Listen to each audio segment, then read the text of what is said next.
Hola a todos, bienvenidos a la Biblioteca de la Historia. Bienvenidos también a la saga de las Arenas del Tiempo y retomamos la saga de Atenas.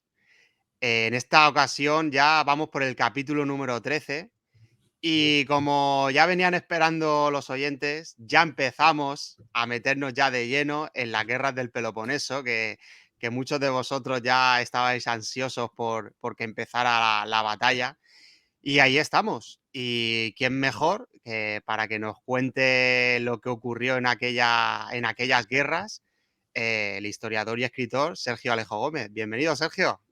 Hola, ¿qué tal, Gerión? Aquí ya entrando ya en harina, que la gente estaba deseando que llegáramos a este momento, ¿no? Porque en el anterior programa les pusimos la miel en los labios, hablamos de las causas de la guerra, de algunos personajes, pero no entramos en el meollo de la cuestión, que es lo que siempre tiene más chicha. Pero bueno, oye, es lo que digo yo y lo que dijimos en el programa, paciencia, paciencia, que todo llegará y aquí estamos. Vamos a meternos de lleno en una de las largas guerras o una de las guerras más complejas del mundo antiguo, por lo menos de la antigüedad clásica griega, porque ya hablamos en su día de las guerras médicas, pero esto podríamos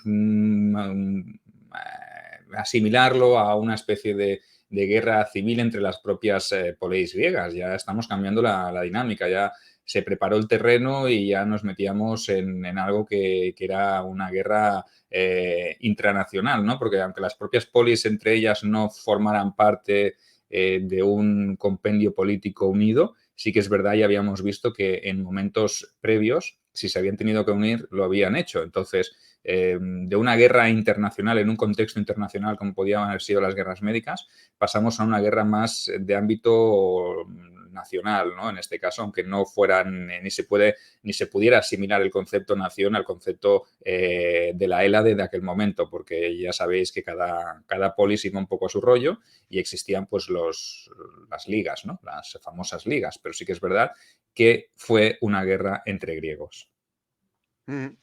Pues yo creo que el propio Tucídides, cuando escribió sobre estas guerras del Peloponeso y en las que participó, como veremos, estaba pensando en su momento de, bueno, voy a escribirlo bien para que luego el día de mañana en la biblioteca de la historia Sergio Alejo y Gerión cuenten a sus oyentes qué es lo que ocurrió. Bueno, veremos también en este capítulo 13 que cogen más protagonismo, si cabe, los atenienses. O sea, los atenienses, perdona, los espartanos. Un pueblo del que ya hablamos Sí, en son la batuta de esta guerra, ¿no? su... Es un pueblo del que ya hablamos en su día, en esos dos capítulos que hicimos sobre la sociedad espartana, que luego para el verano hice yo el recopilatorio y lo uní en un solo episodio. Y bueno, recomendarlo a los oyentes que los escuchen, porque van a entender muchas cosas de las que vamos a hablar y de esa potencia, de esa fuerza de los espartiatas. Pues nada, Sergio, ¿dónde nos quedamos? Y vamos a comenzar con este capítulo número 13 de la saga de Atenas. Bueno, nos quedamos en el contexto cuando hablábamos un poco de lo que fue la epidemia, ¿no? Esa peste ateniense que acabó con tantos habitantes y con tantos guerreros, ¿no? En el otoño en el año 429 a.C., que fue ya empezada la guerra. Pero hoy nos vamos a remontar un poco más atrás, porque vamos a hablar de esa primera fase de la guerra. Mm, Recordaréis que os dije que hubo tres fases de la guerra del Peloponeso, ¿no? Estaba la primera parte, que fue la guerra arquidámica, la segunda, que fue la paz de Nicias, y la tercera parte, pues que después de aquel largo periodo de paz, pues se produjo otro rearme y otro inicio de las hostilidades, ¿no? Entonces, hoy os vamos a hablar de ese primer periodo, de esa primera parte que se llama, o le llaman las fuentes, la guerra arquidámica. En gran medida se le llama así porque fue el rey Arquidamo de Esparta el que encabezó todos estos ataques durante todos estos años, ¿no?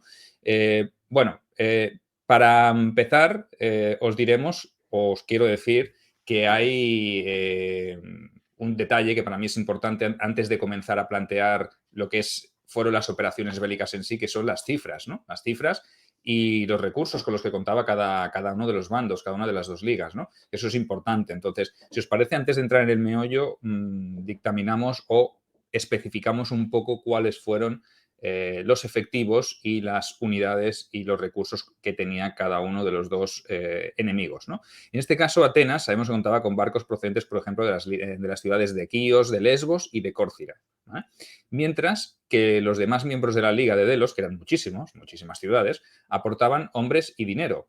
Y que el grueso de la flota, pues evidentemente lo tenía la propia Atenas, que aportaba un total de 300 naves de guerra, ¿vale? O sea, Mm, un contingente, estamos hablando de mm, una flota muy poderosa y por tanto la supremacía la tenía por mar Atenas porque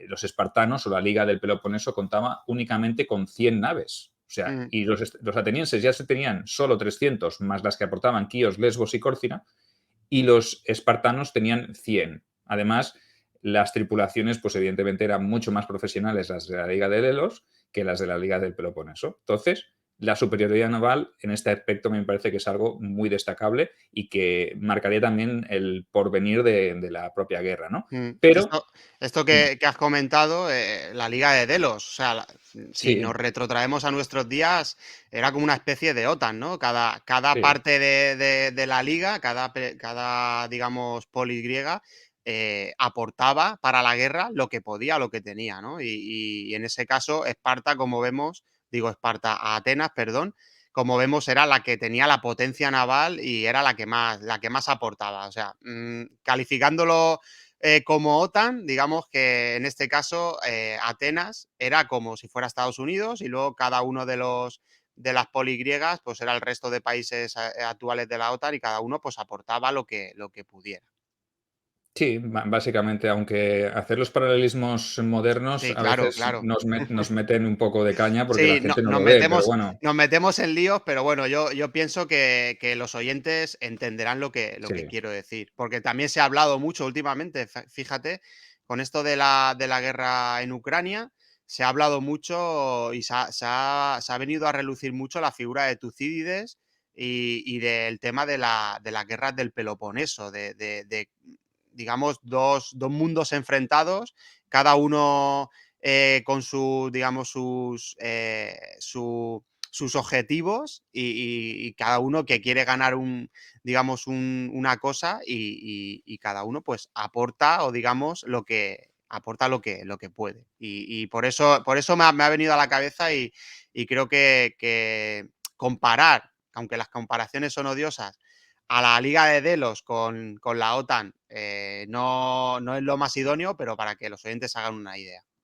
Bueno, para que la gente no se nos ofenda, porque siempre hay gente que tiene la piel más fina, diremos que se puede comparar a la Liga de Delos y a la Liga del Peloponeso con También, la misma OTAN, ¿vale? O con la también. Confederación Rusa, porque Mm, a lo mejor los rusos también pues tienen gente tienen chechenos, tienen gente de bielorrusos también están metidos, o sea que mm, también es para que os hagáis una idea de cómo funcionaría o qué paralelismo podía tener la guerra antigua o la diplomacia antigua con la diplomacia moderna, ¿no? Realmente no exactamente. deja de ser eso, ¿no? Intereses comunes y evidentemente cada uno aporta lo que pueda. Si Atenas aportaba 300 naves y un montón de remeros y un montón de hoplitas, los que no tenían barcos para aportar de la Liga de Delos aportaban dinero y recursos, comida, Mm, avituallamiento, dinero que iba muy bien para contratar y pagar esas tripulaciones.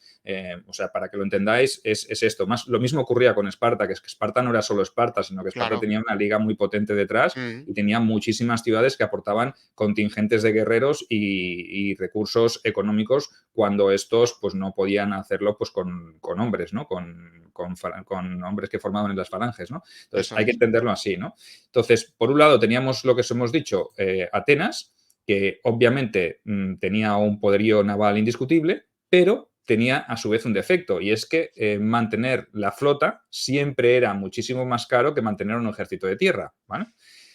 Por eso los atenienses requerían mucho más poder o aporte económico y obviamente pues ya sabemos y ya lo hemos hablado aquí miles de veces, ¿no? Hablando de esta saga, que estrujaban a base de bien a todos a todas las ciudades que pertenecían a la Liga de Delos, se habían llevado el tesoro de la Liga de Delos, lo habían llevado a Atenas para tenerlo más a mano, porque siempre iba mejor para poder meter mano ahí a las monedas. Entonces, como comprenderéis, pues Atenas lideraba esta liga de Delos, pues al igual que lo hacía Esparta, con puño de hierro, ¿vale? Era, yo soy Atenas, yo soy Esparta y alrededor todos los satélites harán lo que yo diga, ¿no? Bueno, un poco, sin ir más lejos, pues como pues, pueden hacerlo Rusia y Estados Unidos a día de hoy también, ¿no? Son los que marcan las directrices de los otros países y los que dirigen y los que más aportan. Pues como yo soy el que más aporto y el que más doy, pues soy el que tomo las decisiones y el que decido cómo se tienen que hacer las cosas. Bueno, funciona así, pero es que esto es algo más, más antiguo que los griegos y que los, Sí, americanos, manera de proceder de la propia especie humana, no nos vamos a engañar. exactamente. Entonces, no descubrimos tampoco nada nuevo. Bueno, además, pasamos a hablar ahora, si te parece, un poquito de las tropas terrestres que disponía Atenas, que contaba con un ejército nada despreciable, porque estamos hablando de 13.000 hoplitas, ¿vale? Más 16.000 extras que eran metecos, es decir, extranjeros, no residentes que no tenían la ciudadanía ateniense, y unos 16.000 arqueros y 1.200 jinetes, ¿vale? O sea, una fuerza terrestre tampoco nada desdeñable, o sea, que muy a tener en cuenta, no eran tampoco unos mataos que iban ahí con barcos y que luego no tenían nadie en tierra, no, sino que tenían un buen ejército de tierra, pero la Liga del Peloponeso, además de esos 100 barcos que tenía, por tierra tenía una superioridad aplastante, o sea, hablamos de casi entre 45 y 50.000 hoplitas, ¿vale? Que son muchísimos, sumando también, evidentemente, a los aliados beocios, la zona de Tebas y todo, que también estaba aliada. La Liga Beocia era la aliada de la Liga del Peloponeso y aportaba también un contingente bastante numeroso de hoplitas, de guerreros que, bueno, la calidad de estos infantes beocios podríamos decir que era similar a la de los atenienses, que era buena, pero obviamente los espartanos superaban a ambos porque estaban por encima de ellos, ¿no? Ya hablamos en su día de los espartanos, como bien has dicho, Gerión, y ya sabemos que los espartiatas pues eran la creme de la creme del momento, ¿no? Eran las tropas de élite de la Liga del Peloponeso y evidentemente ni los beocios ni los atenienses estaban a la altura de ellos, por lo tanto, esa superioridad terrestre no era solo en efectivo, sino también en calidad, que eso también Claro. es muy determinante, ¿no? Sí, aquí con estas cifras que has planteado, Sergio, nos podemos encontrar dos situaciones. Mientras que el enfrentamiento sea en agua, o sea, sea un enfrentamiento naval, la superioridad la tiene la Liga de Delos, o sea, Atenas y sus aliados, pero como el enfrentamiento sea en tierra y un enfrentamiento potente, digamos que lo tiene todo a favor la Liga del Peloponeso, Esparta y sus aliados. O sea, aquí tenemos dos escenarios que se pueden dar. Sí, sí, sí, evidentemente la guerra será un poquito eso, ¿no? Ya veremos ahora cuando empiecen a desarrollarse las operaciones cómo cada uno tendrá su frente de batalla, tendrá su ventaja táctica y la sabrá utilizar muy bien. Es decir, el planteamiento de la guerra marcará un poco o se basará un poco en los recursos que tiene cada uno y en la superioridad que tenga cada uno en cada cual en cada uno de los dos terrenos existentes, mar, tierra. O sea y porque no había aire en aquel momento, porque si no también hubiese habido alguna tercera potencia que hubiese tenido la superioridad aérea, ¿no? Pero en este caso sí que es verdad que estaba muy bien definido, ¿no? Vayamos entonces, ahora que sabemos y conocemos las fuerzas de los contendientes, vamos al año 431 a.C., que es cuando se da inicio el conflicto, ¿vale? El proceso de hacer esa primera guerra del Peloponeso, esa primera parte de la guerra siempre fue el mismo, ¿no? Cuando llegaba el buen tiempo, sabíamos que los miembros de las guerras de la Liga del Peloponeso, con el rey Arquidamo al frente, pues se ponían en marcha, reunían a todos sus aliados por el camino, incluso a los beocios, a los tebanos and company, y se dedicaban a saquear el Ática a base de bien, ¿no? Era como, chicos, vamos a por el Ática, y se reunían y todas las tropas terrestres iban subiendo desde el Peloponeso y cruzaban por el istmo de Corinto, se iban hasta la Beocia y desde Beocia decían, pues venga, vamos todos juntitos a saquear el Ática. Y obviamente pues eran un ejército invasor muy, muy poderoso y muy numeroso, ¿no? Y lo hacían a sus anchas y sin oposición, ya que, claro, obviamente los atenienses se refugiaban tras las poderosas murallas de su ciudad al no tener un ejército de tierra con capacidad suficiente para poder plantar cara a campo abierto, que yo obviamente hubiese hecho lo mismo. A ver, no seamos sinceros, no puedes oponerte, dejas que saquen, que hagan lo que quieran y los tienes ahí que por lo menos tú estás bien protegido porque las murallas de Atenas eran unas murallas potentes, bien construidas, sólidas, bien defendidas y obviamente los espartanos y sus aliados pues también sabían que no les convenía tampoco ir Claro. a iniciar un asedio porque hubiese sido totalmente improductivo, no hubiesen llegado a nada, ¿no? Entonces, Pericles, en este caso, pues marcó un poco la línea estratégica a seguir y ordenó previamente a cada una de esas incursiones que se hacían que el ganado, por ejemplo, se retirara y se llevara todo a la isla de Eubea y a otras islas de la liga para que de esa manera pudiese ser conservado y los invasores no lo Mm. pudieran robar ni se pudieran alimentar de ellos. Vamos, me parece totalmente lógico, una decisión acertada Mm. y ya que planteas una guerra de este tipo, pues oye, tienes que tener en cuenta todos los aspectos y los recursos son muy importantes también. O Claro, sea que, la logística lo hemos hablado muchas veces que es la columna vertebral de un ejército. Si en un ejército falla la logística, falla todo. Entonces, claro, eh, ¿el ganado qué es? Parte de la logística porque es alimento y es necesario para poder seguir combatiendo. Pues yo veo muy bien la decisión de Pericles de retirar, digamos, del frente el ganado y mantenerlo en una, digamos, en la retaguardia a salvo. Vamos, es algo que es imprescindible. sí, pero bueno, no creáis tampoco que los atenienses se quedaron mirando como tontos ahí, como pasmarotes desde las murallas. No, no, la flota evidentemente superior salió y a la vez que los peloponesios saqueaban toda la región y todo el campo y toda la zona rural, digamos, del Ática, la flota ateniense salió y se dedicó a hacer pillaje también en las costas del Peloponeso. O sea que cada cual, como veis, Mm, hacía la guerra a su manera, pues evitando enfrentarse de una manera directa, pero aprovechando su superioridad. Los atenienses sabían que mientras el ejército peloponesio al completo estaba asolando el Ática, pues ellos mm, simplemente se tendrían que desplazar por las costas con la flota y saquear a su rollo y a su bola porque también eran superiores en mar y nadie se iba a oponer o nadie les iba a oponer una resistencia feroz, ¿no? Bueno, los espartanos sabemos que provocaban y provocaban a los atenienses para que salieran. Es decir, no estaban allí tampoco de paseo, sino que lo que querían era buscar un enfrentamiento en campo abierto, pero mientras veían arder sus propiedades, que de esto ya sabemos que estaban muy acostumbrados porque vieron arder su ciudad varias veces mm, contra sí, los persas. Ya sí, recordad que lo hablamos en su día, o sea que debe ser también una imagen desoladora ver cómo están destruyendo todas tus propiedades desde las murallas y no puedes hacer nada para evitarlo, ¿no? Y yo me imagino ahí a la gente, pero Pericles, ¿cómo puedes permitir? Los opositores, sobre todo Cleón y claro. todos los opositores, pero ¿qué política es esta de planteamiento de guerra en vez de haber firmado una paz con los atenienses? ¿Por qué nos has conducido a esta guerra? Y Pericles, aguantad, aguantad, no os Aguantar. preocupéis, que todo está calculado. Y claro, y sus índices de popularidad, imagino que cayeron en picado, porque Claro. Imagino que incluso también tendría entre sus detractores a gente que le diría, venga, sacamos las tropas y nos enfrentamos a los espartanos. Pero claro, era lo que querían los espartanos. Lo he dicho, lo vamos a ver.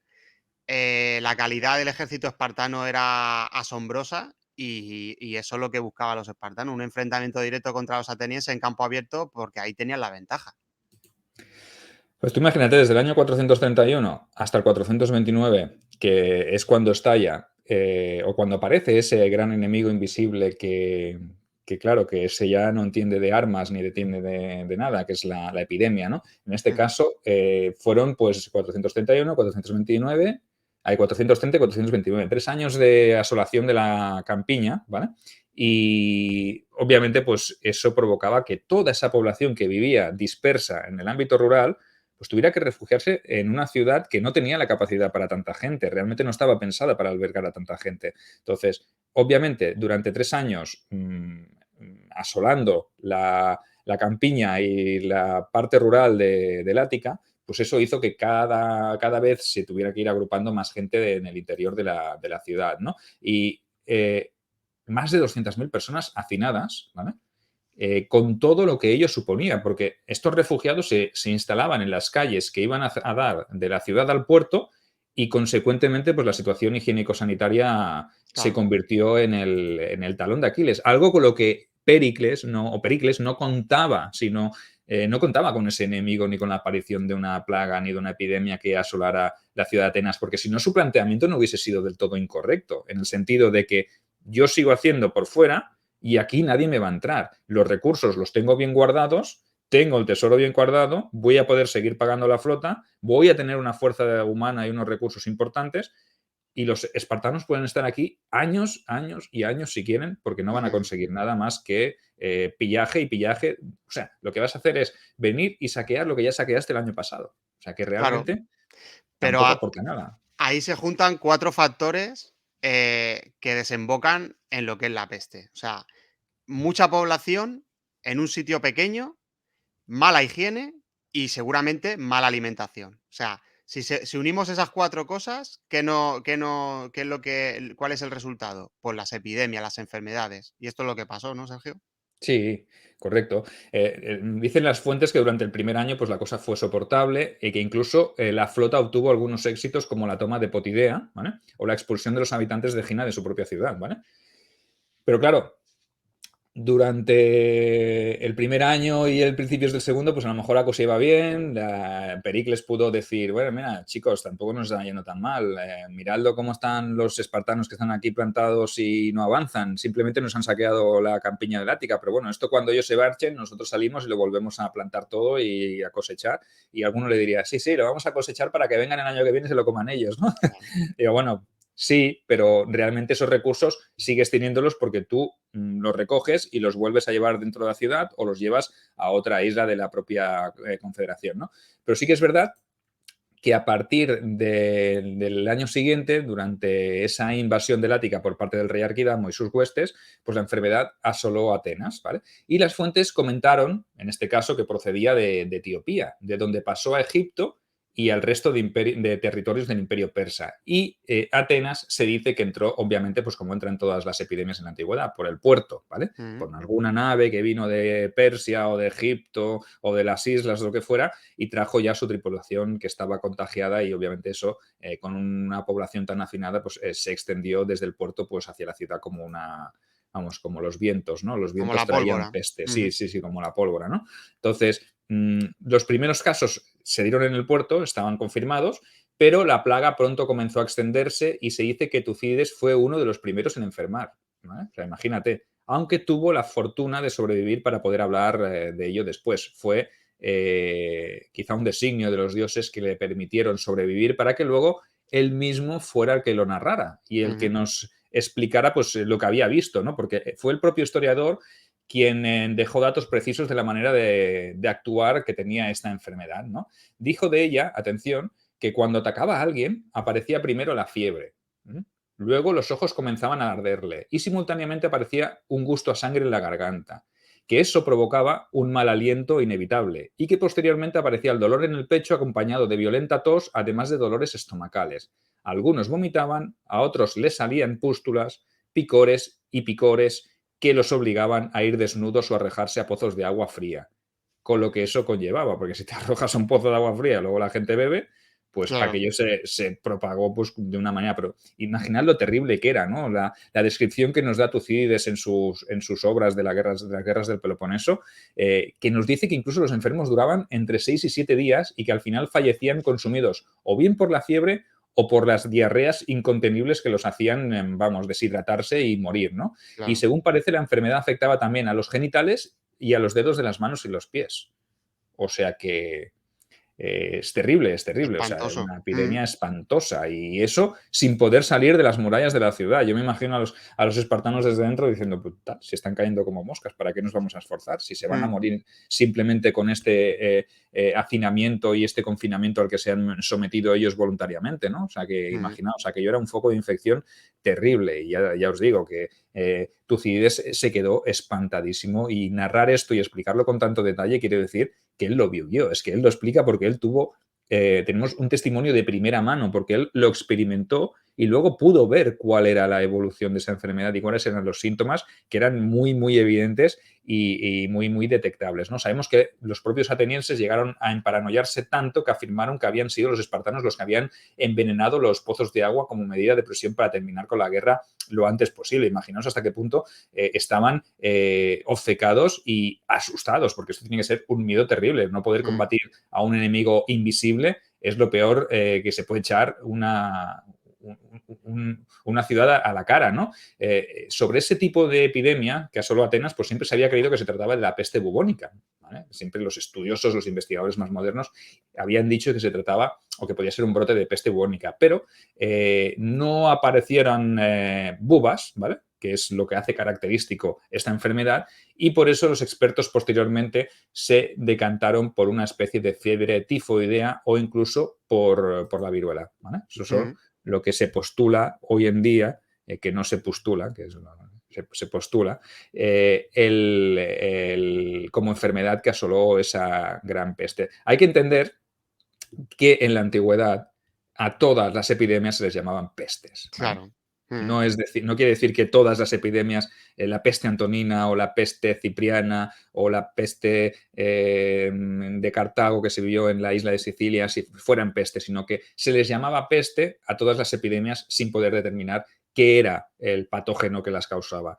Luego sí que es verdad que en tiempos de Justiniano, la peste justiniana, esa sí que está documentada que fue como una primera peste bubónica y que incluso algunos autores afirmaron que esa gran peste del siglo XIII de Europa, esa sí que podría ser alguna derivación incluso de tiempos de la peste de Justiniano. Por eso ya hablaremos algún día que hablemos de plagas, porque también es muy interesante. Sí, el tema de aquí en la biblioteca de la historia, el tema de la peste negra ya lo tratamos. Era una enfermedad provocada por la bacteria Yersinia pestis. Y eso es a lo que te refieres, Sergio, que no estas pestes posiblemente no fueron provocadas por la bacteria Yersinia pestis. Si digamos que eran otras enfermedades que enseguida, como eran enfermedades o epidemias que se extendían muy rápido, ya le llamaban las pestes, o sea, le llamaban pestes, pero no, digamos que no estuvieron provocadas por eso. Pero sí, sería interesante un día tratar todas esas enfermedades, esas epidemias que asolaron de una manera u otra en el mundo antiguo los diferentes pueblos. Es que hay un montón de pandemias y, bueno, pandemias terribles con miles de Mm, millones de muertos, o sea, y ya sí, desde la antigüedad, o sea, que imagínate y, ya, la primera es esa que se habla en la propia Ilíada, ¿no? Esa guerra, esa peste que azota a los, a los sitiadores, a los micénicos, ¿no? O sea, mm. que... Y luego lo curioso es que le solían poner nombre, ¿no? En este caso, ¿sabemos si le pusieron algún nombre, La Sergio? peste de Atenas, la La peste de peste de Atenas. Atenas, Mm. exactamente. Siempre se le solía poner el nombre del origen o del sitio donde más azotó, y en este caso la peste de Atenas. Muy bien. Bueno, pues la cuestión es que la epidemia se prolongó durante 2 años y sabemos que siempre hubo algún conato, las epidemias en el mundo antiguo son casi anuales. En la propia Roma, por ejemplo, había brotes y pandemias cada invierno, cada otoño, cuando las condiciones eran insalubres, ¿vale? Eso siempre ha pasado y sobre todo se cebaba con la gente más pobre que tenía unas condiciones higiénicas más lamentables, pero sí que es verdad que en el 429 la enfermedad incluso se llevó al propio Pericles. O sea, que esto Y- ya no entendía ni de clase social ni de mm, nada, ¿no? Cuando te pillaba, te pillaba. Antes pilló a Tucídides, al principio, pues ahora pilló al gran Pericles y dejó la Liga de Delos pues una posición complicada, ¿no? Además, sabemos que en el 427 incluso hubo otro brote y se calcula, grosso modo, que acabó con casi un 30% de la población de la ciudad. Aunque me extraña que con un número tan alto de bajas, Atenas hubiera podido continuar la guerra. Así que hay expertos que incluso se aventuran y van un poquito más allá e intentan desinflar un poco esas cifras. ¿Por mm, qué? Porque las cifras están cogidas por los datos aportados por Tucídides, que como sabéis fue uno de los generales del ejército de tierra ateniense, y este hombre nos dice que la cifra, o nos deja una cifra de 4.400 soplitas muertos a causa de la peste en un ejército de 13.000 soldados. Por tanto, haciendo una regla de 3, pues nos sale eso, un Sí, 30%. Pero ese dato o esa regla no se debería, pienso yo, aplicar a una población global y tal vez a la flota, ¿no? Su elemento principal de la fuerza que salió mejor parada, principalmente porque no estaba allí, no estaba en Atenas, sino que estaba en movimiento, ¿no? Entonces, aunque se aplicara al ejército de tierra, extrapolarlo a la población global o a la flota me parece un poco arriesgado. Por eso los expertos no hablan de un 30%, porque tú imagínate, con un 30% global dejas Atenas tan destruida que lo más lógico hubiese sido pedir la paz o iniciar algún tratado de paz para intentar recobrarse ujú. de esta pandemia, ¿no? Entonces, evidentemente a mí aquí me oscilan un poco los porcentajes, pero bueno, la cuestión es que se llevó a muchísima gente por delante. 4.400 guerreros de un ejército de 13.000 también me parece un dato bastante elevado, ¿no? Sí, luego Bueno, podemos suponer que, digamos, pegaría más fuerte en el ejército, porque el ejército suele estar, digamos, concentrado, ¿no? Sí, claro. acuartelado. Entonces, en los sitios donde está la gente más apiñada, se extiende más rápido la enfermedad y causa más estragos. La gente que estuviera en Atenas y tal, a pesar de estar hacinada, como hemos comentado, posiblemente tuvieran, digamos, más distanciamiento y posiblemente, como bien dices, sería menor el número de muertos en este caso. Pero sí, en el ejército las cifras que comentas son impresionantes, ¿eh? Sí, sí. Bueno, la cuestión fue que la epidemia fue un gran aliado para Esparta y un letal enemigo, como ya hemos visto, para Atenas. Pero eso no hizo que la guerra terminara, sino que el conflicto continuó pese a todo lo bueno que se llevó la plaga, porque se llevó también a muchas grandes personas. Tras perder a ese baluarte, a ese gran ideólogo de esta guerra, a este gran precursor de esta guerra, Tucídides, que era amigo suyo personal y admirador, dijo que los que vinieron detrás de Pericles jamás estuvieron a su altura. Pero también hay constancia de que hubo hombres capaces que mantuvieron o que incluso elevaron la moral de Atenas, como el almirante Formión, por ejemplo, que obtuvo dos grandes victorias navales, una en Patras y otra en Naupacto. ¿Vale? La de Patras fue una humillación total para los espartanos, que siendo muy superiores con su flota, o sea, contaban con 47 naves, lucharon contra la flota del almirante Formión, que estaba compuesta por tan solo 20 naves. Pero los atenienses ya hemos dicho que eran los maestros, los ases del mar, ¿vale? Y rodearon a la flota enemiga, que era bastante superior, que los Mm. duplicaba, con una maniobra envolvente orquestada por el propio almirante que logró apoderarse de 12 naves enemigas y hacer huir al resto. Ahora os pregunto yo, ¿entendéis entonces por qué los de la Liga del Peloponeso no querían enfrentarse por mar a Atenas? Porque incluso Claro. aunque fueran superiores, no eran superiores técnicamente ni tácticamente. Y eso Atenas lo demostró y Formión fue un gran estratega y lo dejó bastante clarito con esta gran victoria naval que supuso pues un gran varapalo, ¿no? Porque hostia, tú ves Eso ahí, vas es. con tus 50 naves casi allí, ves una flotilla de 20 de los atenienses y dices, guau, estos nos los vamos a merendar ahora. Y luego te meriendan a ti, ¿no? O sea que... Exactamente. Sí, sí, sí, sí. Esto es lo que demuestra que eran muy buenos en lo suyo, en el arte naval, sí. Bueno, también obtuvo unos éxitos la Liga del Peloponeso, no vamos a decir aquí que todo fueron fracasos y que se chocaron constantemente con las murallas de Atenas, sino que en el año 427, por ejemplo, la Liga del Peloponeso, con su rey Arquidamo al frente, consiguieron traspasar los muros de Platea, la ciudad aliada de Atenas, aunque sí que es verdad que la ciudad fue previamente evacuada pues porque no estaba capacitada para resistir un asedio como el que hicieron los espartanos. ¿Vale? El año anterior, en el 428, las ciudades de Lesbos, entre ellas Mitilene, que era la que encabezaba esa coalición de la isla, abandonaron la Liga de Delos, aprovechando la oportunidad de la situación crítica que estaba atravesando la polis con el tema de la epidemia, ¿no? Eso fue un varapalo terrible para los atenienses, ya que estas ciudades de Lesbos aportaban muchísimos recursos e incluso naves para la flota. Además, si se pasaban al enemigo, pues eso habría también o creaba un antecedente o un precedente, creaba jurisprudencia, ¿no? Y eso es muy peligroso. Entonces, fue complicado para Atenas, pero por suerte, tras un largo asedio, la ciudad de Mitilene fue tomada por sus propios habitantes que exigieron a sus gobernantes que reanudaran las negociaciones con el gobierno de Atenas para volver a entrar. Yo entiendo que fue una especie de golpe oligárquico, ¿no? Las élites gobernantes dijeron, hostia, pues mira, como no está la cosa muy bien por Atenas, pues bien, nos vamos con los espartanos o abandonamos la Liga de Delos y así nosotros nos declaramos neutrales. Pero el propio pueblo, que sí que era favorable a pertenecer a la Liga de Delos, diría, Tate, nosotros no nos queremos ir. O sea que golpe aquí a las oligarcas que han dado un golpe y volvemos a la situación anterior, ¿vale? O sea que esto fue también, bueno, fue un susto para Atenas también, para que se dieran cuenta de que la situación podía, bueno, quebrarse en algún momento determinado, ¿no?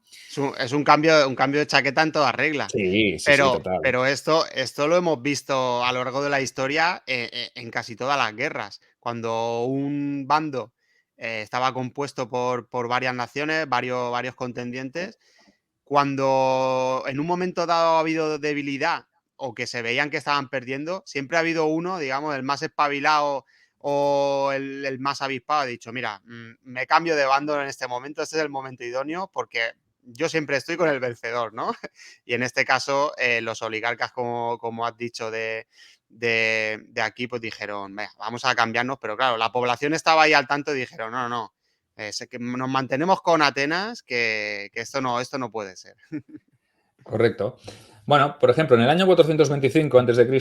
sabemos que los atenienses tuvieron también fortuna y ayuda por parte de los dioses, ¿no? Y es que en su viaje hacia Sicilia, estaban organizando una expedición para ir a Sicilia, no la que fracasó, que esa sería la que iría en la tercera parte de la guerra, no os preocupéis. Esta es la primera, ¿no? Esa es la protoexpedición que no llegó a nada porque, como veréis, la situación cambió, ¿no? Esta flota iba al mando del general Demóstenes y tuvo que atracar en Pilos por culpa de una tormenta, ¿no?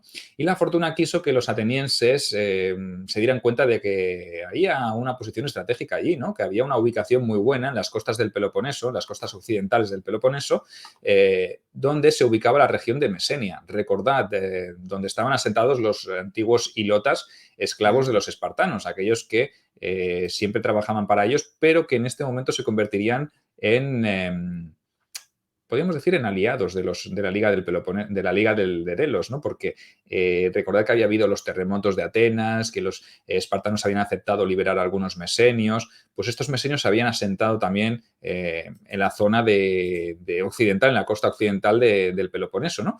Y aunque sabemos que la flota ateniense prosiguió su ruta, Demóstenes se quedó allí con 5 naves y se fortificó en esa posición. Y esa noticia fue ya suficientemente grave como para que los espartanos, que estaban asolando el Ática, decidieran abandonar su actividad y regresar a su tierra para enfrentarse a aquella amenaza, porque era la primera vez en todos los años de guerra que la guerra se llevaba a territorio de Esparta y no de la Liga del Peloponeso, no, muy cerca de Esparta, porque Mesenia estaba cerquísima de Esparta. Sí. Entonces, cuando llegó la noticia al rey Arquidamo, dijo, hostia, chicos, dejad lo que estáis haciendo, que ahora sí que nos están atacando por detrás. Y aquello sí que fue un golpe bastante importante por parte de Demóstenes, que se dio cuenta de lo bien situado y lo bien posicionado que estaba. Entonces, fortificó ese pequeño territorio y se preparó para defenderlo. La estrategia espartana fue muy clara, desembarcar a 420 hoplitas en la cercana y minúscula isla de Esfacteria. De este episodio, ya os avanzo que hay un libro, una novela muy buena, que se llama Esfacteria, la isla más Juan Luis Gomar, ¿vale? Que es un miembro de Divulgadores de la Historia también. Os la recomiendo porque explica este episodio de Demóstenes, esta expedición, esta victoria, ¿no? Porque al final se convierte en una victoria ateniense en suelo peloponesio. La isla, sí, la isla de las sombras, Esfacteria o algo así se llama, Juan Luis Gomar Hoyos, lo buscáis en Amazon y lo encontraréis porque tiene una saga de 3 libros dedicados a este momento y es espectacular. A mí me encantó esa novela porque lo narra perfectamente con una precisión y os daréis cuenta de lo que supuso la operación, esta operación un poco espontánea, ¿no? Porque tampoco era algo con lo que contaban los atenienses. La cuestión, desembarcan los espartanos 420 hoplitas en una isla muy pequeñita que está muy próxima, que se llama Esfacteria, y desde allí quieren vigilar a los atenienses e impedir que desembarquen más refuerzos en la zona, etcétera, etcétera. El resto de las tropas fueron directamente a Pilos para asediar a los atenienses que se habían atrincherado, o sea, que era más o menos cercanos a donde estaban en Demóstenes. O sea, tenemos dos grupos, uno que vigila que no desembarquen más atenienses en Esfacteria y otros que van a Pilos para controlar a Demóstenes, que se ha atrincherado allí con sus 5 naves y que tenía unos 1000 hoplitas, ¿vale? Unos 1000 guerreros allí atenienses en suelo espartano, ¿vale?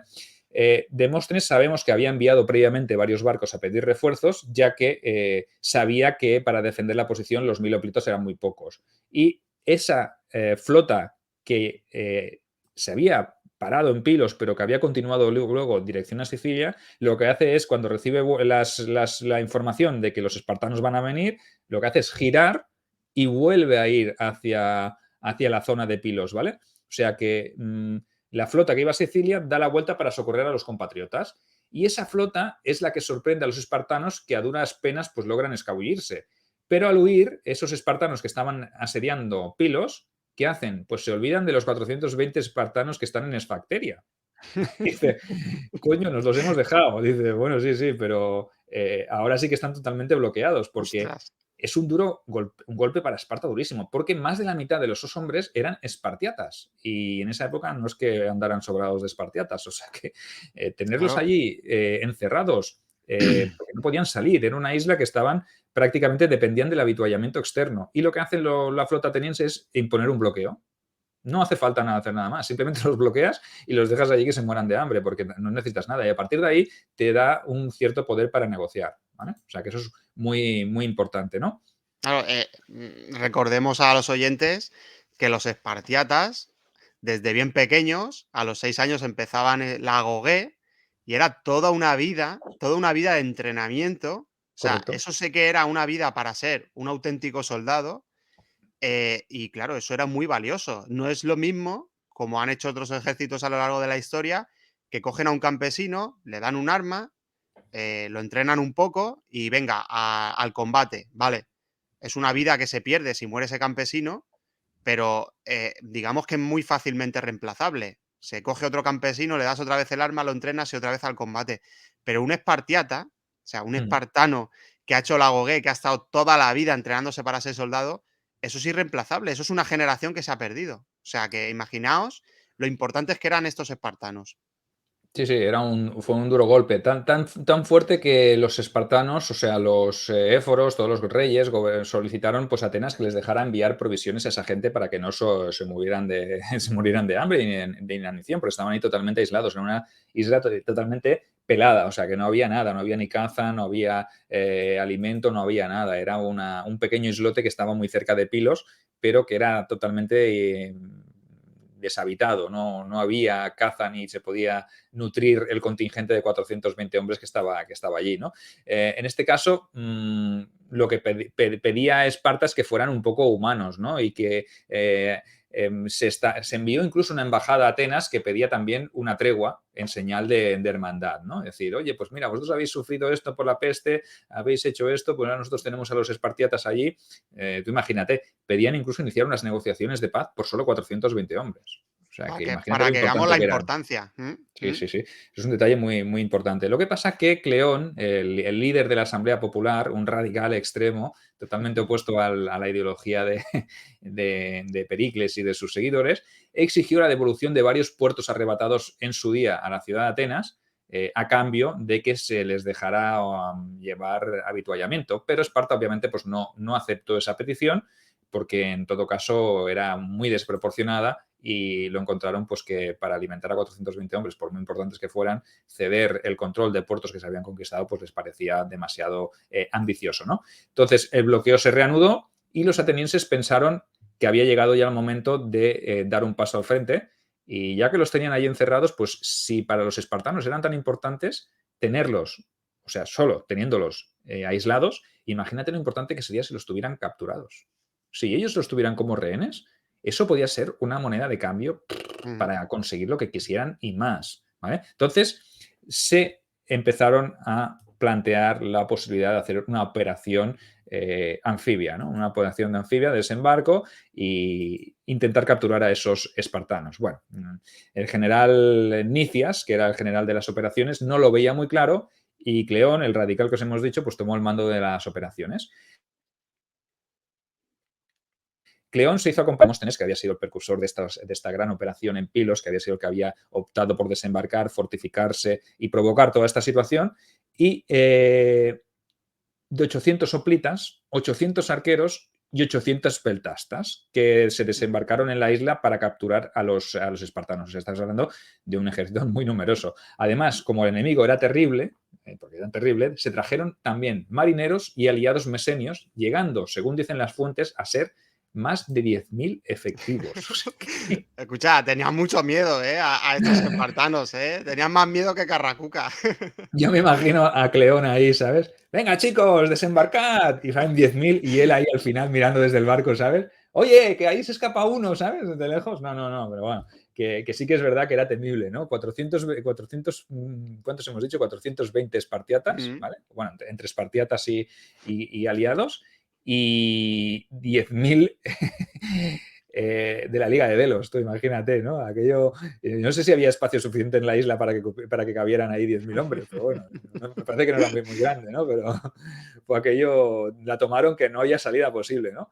La cuestión es que estos hoplitas espartanos, pues obviamente no se iban a rendir, malnutridos y con sed y con hambre, pues incluso así eran peligrosos, ¿vale? Y desafiaron a los atenienses que los duplicaban o los quintuplicaban o los vete a saber.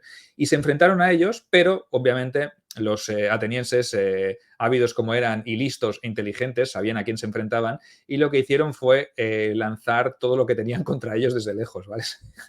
Se va a acercar tu tía allí, ¿no? Yo imagino a Cleón, venga chicos, contra ellos, espera, vamos a coserlos a proyectiles A y luego si flechazo queda y alguno ya proyectiles, iremos. exactamente. Pero Como se suele decir, hacemos un barrido y luego eso ya. es. Un bombardeo masivo y Sí. luego ya recogeremos los restos, ¿no? A ver, si no queda nadie, pues mira, tío, pues mala suerte, ¿qué quieres que te diga? Yo no voy a ser yo el que me acerque aquí contra un ejército de guerreros espartanos, ¿no? La cuestión es que al final quedaron, de los 420, quedaron unos 292 espartanos con vida a esa primera lluvia de proyectiles, o las que hubiera, porque pues, no hubo seguramente una tormenta de proyectiles, y obviamente pues, se dieron cuenta de que la situación era insostenible y obviamente se dejaron atrapar, se rindieron, imagino, y fueron capturados. Y bueno, aquel sí que fue un verdadero triunfo. De hecho, cuando Cleón y Demóstenes llegaron a Atenas con esos 300 prisioneros, la moral del pueblo ascendió vertiginosamente. Bueno, los trataron como héroes.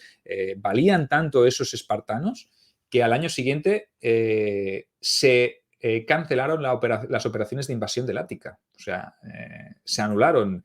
Ya la mentalidad de Esparta cambió, ¿no? Las negociaciones se alargaron más de lo previsto, aunque no se logró ningún acuerdo todavía, porque la guerra continuó.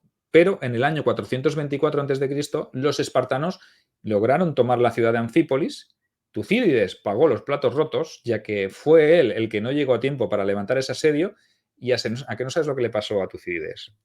El deporte habitual, Bueno, el el deporte deporte ateniense. nacional de la antigua Grecia, el ostracismo. Pues eso, Es como no que, has llegado, pero esto es lo que hemos comentado en programas anteriores.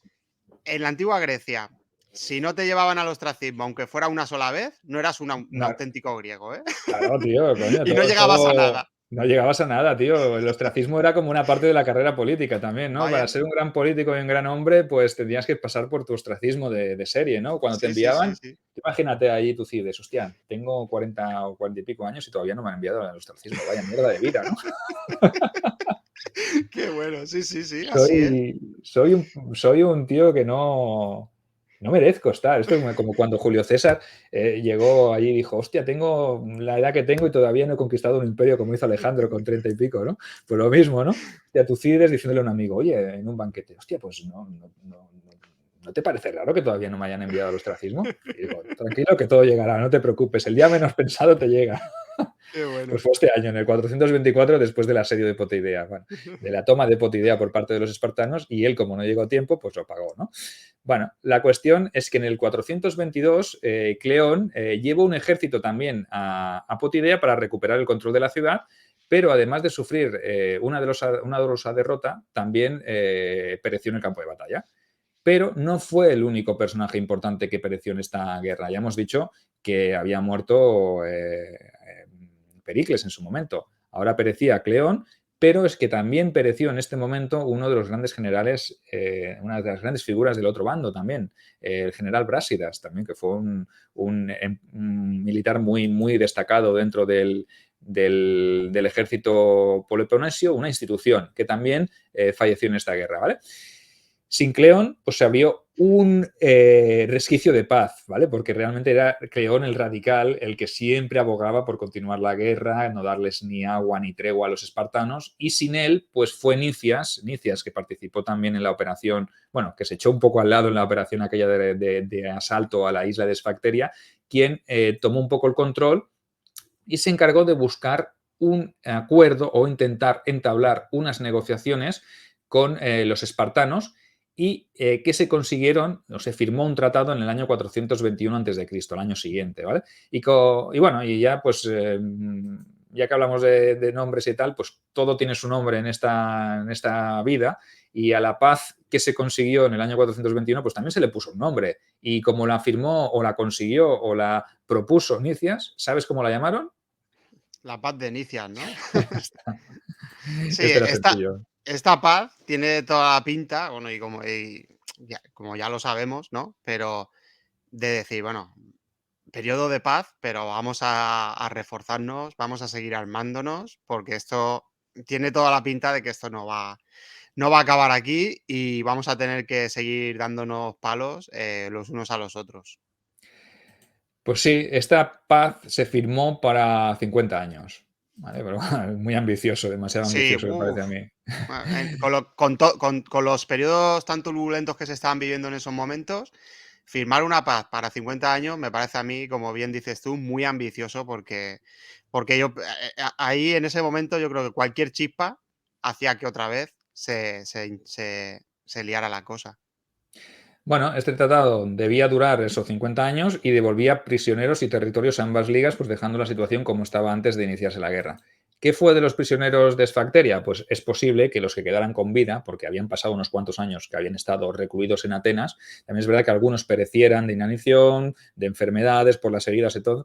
Lo que sí que es verdad es que dentro de este tratado pues acordó la devolución de ciertos prisioneros, entre los cuales obviamente pues estarían los supervivientes de la isla de Esfacteria, que podrían regresar a casa después de que, bueno, de que se hubiese logrado firmar por fin una paz.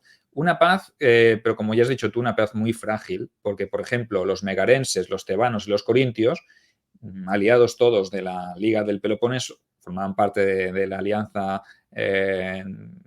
pro-espartana, no estaban muy de acuerdo con esa paz, al igual que tampoco lo estaba un ateniense que se convertiría en el más amado, pero también en el más odiado. Un personaje que a partir de ahora se convertirá en nuestro compañero de viaje, que es ni más ni menos que Alcibíades, otro de los grandes personajes de este momento. Pero, si te parece, no vamos a meternos en harina, dejamos la cosa en plena paz, en un acuerdo, y pese a que haya gente que no esté muy de acuerdo con todo esto, pues lo tomaremos, lo retomaremos Mm, en la parte 14, ya, en el sí. programa 14 dedicado a la saga de Atenas, y espero que hoy os haya gustado un poquito más porque ha habido un poquito más de emoción, ha habido operaciones, ha habido un poquito de guerra, un poquito de acción, pero creo que ahora lo podríamos cortar en este momento porque mejor dejarlo en un momento de paz y luego ya empezamos a hablar de esos grandes personajes que cambiarían el curso de la historia y que, bueno, devolverían la situación a como estaba antes de la firma del tratado. O sea, que la Ujú. guerra esta no, ni mucho menos acababa, y yo pienso que todos eran conscientes de que esto podía ocurrir, y obviamente este periodo de tregua pues sirvió para rearmarse y para intentar pues restablecer las antiguas alianzas que se habían ido perdiendo por el camino, unas a través de la negociación y otras otra vez de lo que era la herramienta también de Atenas, de la opresión también, ¿no? Ujú. Entonces, lo dejamos aquí si te parece, y espero que Sí. hoy hayas disfrutado también, nos lo hemos pasado bien como siempre que hablamos de esto, y Atenas ya se está convirtiendo en una saga brutal. La saga va a ser la saga más larga de la historia del podcasting. Joder, cuando la pongas toda junta, si algún día la pones toda junta, el que se la quiera empapar va a necesitar una semana para poderla escuchar. Sergio, antes de finalizar, ¿por qué crees que megarenses, tebanos y corintios no estaban de acuerdo? ¿Cuál es tu opinión al respecto? ¿Por qué dijeron, bueno, es que nosotros no queremos firmar la paz?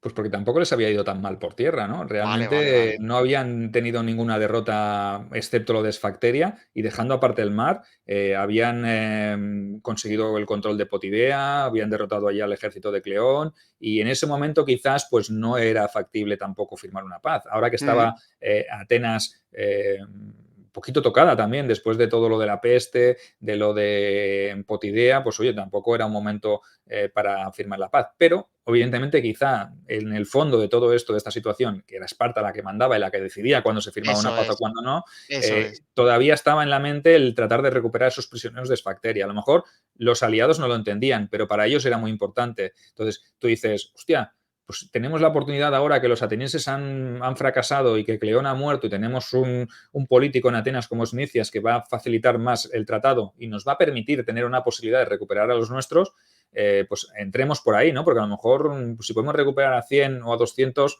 pues oye, eso es que nos llevamos. Y los aliados dirían, ya, pero es que nosotros hemos sacrificado mucho también en esta guerra, también hemos perdido a mucha gente y nos han hecho prisioneros y no por ello hemos firmado un tratado de paz. Entonces, también habría en este momento, yo entiendo, alguna crisis interna dentro de la Liga del Peloponeso porque realmente no se trataba a todos por igual. Y eso lo veremos también cuando acabe la guerra, la propia guerra en sí. De hecho, habrá un descontento general por parte de los aliados de la Liga del Peloponeso que con una Esparta victoriosa, incluso así después, si quieres, cuando hablemos, porque seguiremos hablando, la Mm, saga de Atenas dará para mucho más, porque sí. Atenas también participará, se producirá un conflicto muy, muy seguido. Si en el año 402, perdón, 404 acaban las guerras del Peloponeso, en el 397 ya vuelven a estar liados otra allí y se inicia otra guerra que es la guerra de Corinto, ¿vale? Mm, Y también viene un poco derivado por ese descontento de estos aliados del Peloponeso que no reciben la misma porción del pastel. Y aquí ya se está fraguando todo esto, ¿no? Al igual que sí. Atenas era dictadora con los suyos, Esparta era igual de dura y de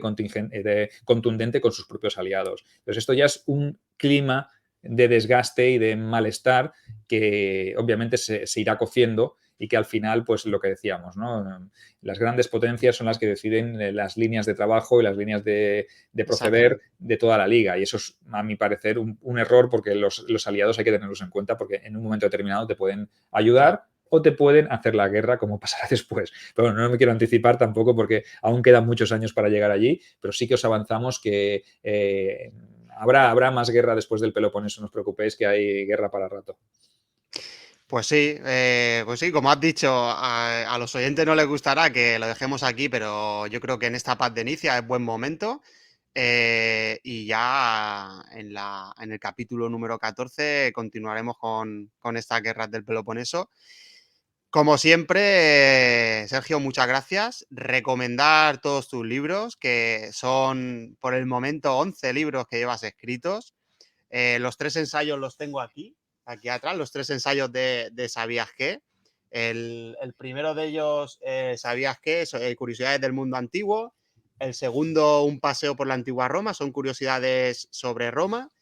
Y el tercero que escribió Sergio es el ¿Sabías qué? Un paseo por la antigua Grecia, que habla de curiosidades de Grecia, de todo lo que hemos estado hablando en la saga de Atenas, muchas cosas se hablan aquí en este ensayo.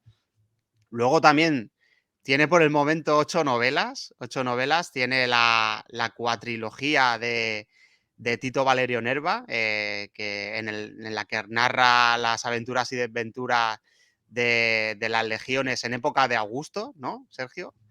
Luego también tenemos la trilogía de Herederos de Roma. Aquí se traslada a la época del Imperio Romano de Oriente. Y también tiene la última novela que ha publicado, que es Deuda de Sangre. Esta novela ya la trajo aquí a la Biblioteca de la Historia. También la ha llevado al podcast amigo, el podcast hermano Victoria Podcast. En esa novela como bien dice Sergio, es una novela única, porque no se trata de ninguna trilogía ni cuatrilogía, sino que esa novela te la lees de pe a pa y te quedas ahí sentado, como se suele decir. Pues en esta novela habla de las guerras dacias. Aquí tenemos protagonista a ese emperador hispano como es Trajano y esas guerras dacias. Así que, como siempre, recomendar todas sus novelas, todos sus libros, sus ensayos. En el enlace, en la descripción del audio pondré los enlaces a sus novelas, también a su página web, sergioalejogomez.com.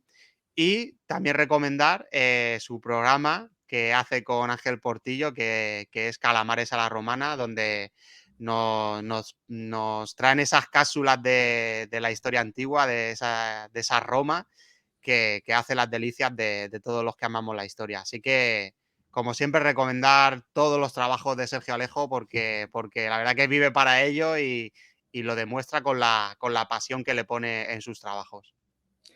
Nada que decir, todo dicho. Ya gran repaso por mi historia y ya, y ya está. Y algún día tendré que escribir algo sobre Atenas también y sobre la parte griega, ¿no? Que me he centrado mucho en Roma y tal, pero bueno, pero la parte de la historia de Grecia también es muy, muy interesante y bueno, algún día quizás sorprendamos y hagamos una novela o una saga de novelas dedicadas a este periodo, porque sería muy interesante también. Mm, Todo, pese a que todos los que estéis interesados, ya os me voy a mojar un poco, os voy a recomendar un libro muy bueno de Steven Pressfield, que habla precisamente de las guerras del Peloponeso, que se mm, llama Vientos de Guerra, que yo no sé si estará todavía disponible porque seguramente es posible que esté descatalogado porque es bastante antiguo. Es del mismo autor de Las Puertas de Fuego. Las Puertas de Fuego es una obra que se ambienta en las guerras médicas, en la época de las guerras de la batalla de las Termópilas. mm. Y segunda parte, Vientos de Guerra, ambientado en la expedición a Sicilia, que ya hablaremos en la tercera parte de las guerras del Peloponeso. Una obra muy interesante, Steven Pressfield, Vientos de Guerra. Y bueno, si no, pues os leéis mis novelas, que Hombre, mejor, están ¿no? geniales. O sea que Mejor un autor patrio que un sí, sí, autor sí, extranjero. correcto. Pues sí, pues nada, pues como siempre también agradecer a los oyentes que estén ahí, porque estos programas los hacemos porque ellos están allí siempre escuchándonos, agradecer también los comentarios que hacéis y nada, nos vemos en el capítulo 14 de esta saga de Atenas, en esta sección de las arenas del tiempo. Un saludo a todos. Un saludo.